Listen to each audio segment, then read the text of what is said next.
Welcome to another round of Month in Data, in which we look at some of the numbers behind this month's trending stories. A faulty software update from CrowdStrike triggered a massive global IT outage, crashing millions of computers, disrupting businesses, governments, and everyday life. The aviation industry seemingly bore the brunt of the chaos, with over 46,000 flights delayed and more than 5,000 cancelled worldwide on that Friday. Delta was one of the most affected airlines, cancelling over 4,600 flights from Friday through Sunday. The incident highlighted the interconnectedness of digital systems, especially the impact of even minor software errors, as well as the reliance on a small number of firms.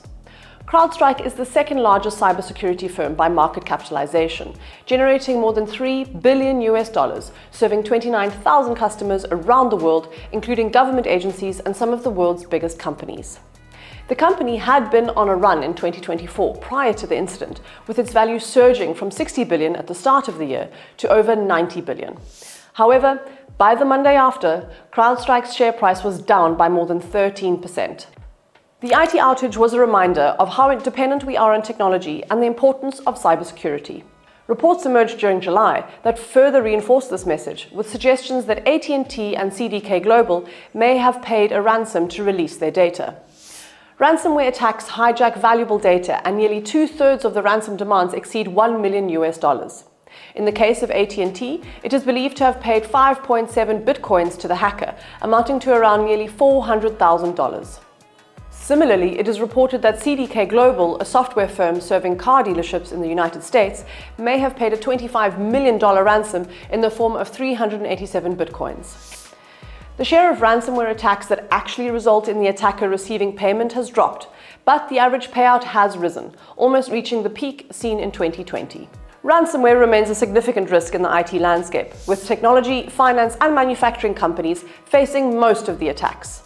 The IT outages weren't the only event affecting the travel industry, with protests shining a light on over-tourism. In 2023, Spain saw over 125 million international tourists, with tourists flooding iconic cities like Barcelona, Madrid, and Seville. But frustrated residents have been protesting against the impact of mass tourism on their everyday lives. Locals argue that the influx of visitors has driven up the rent price and puts a strain on public services and natural resources, making these popular destinations unaffordable for residents. As of December 2023, Barcelona and Madrid were the most expensive cities to rent a house in Spain. The average rent in Barcelona was over 20 euros per square meter, with Madrid close behind at almost 18 euros. The majority of these tourists come from the UK, France, and Germany, with companies such as Ryanair making travel affordable with an average ticket price of just 41 euros. While the price of Ryanair flights might be good news for some British holidaymakers, the price of tea would not be. This habit, engaged in by 84% of the UK population, is getting more expensive. As of July, with a food inflation of 1.5% across the country, the price of tea recorded an increase up to 30% compared to last year. Kenya and India are major exporters of tea to the UK, providing half of the UK's supply. But heat waves, drought, and floods have caused a decrease in tea production of about 40%. In India, the average price for tea reached £2 per kilo, a 20% increase compared to last year.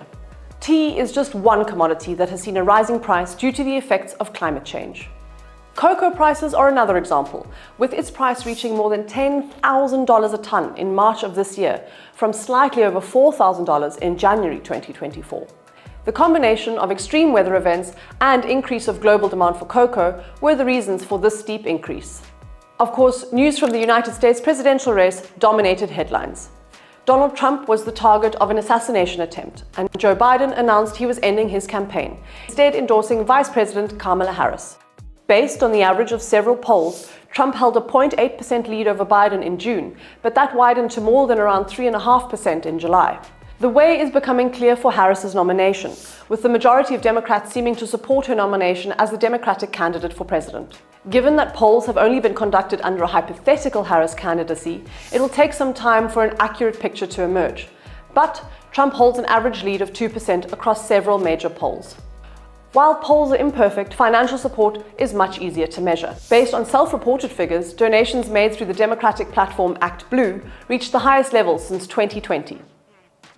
If you're interested in learning about these topics and countless more, head over to statista.com and join us next time for another round of Month in Data.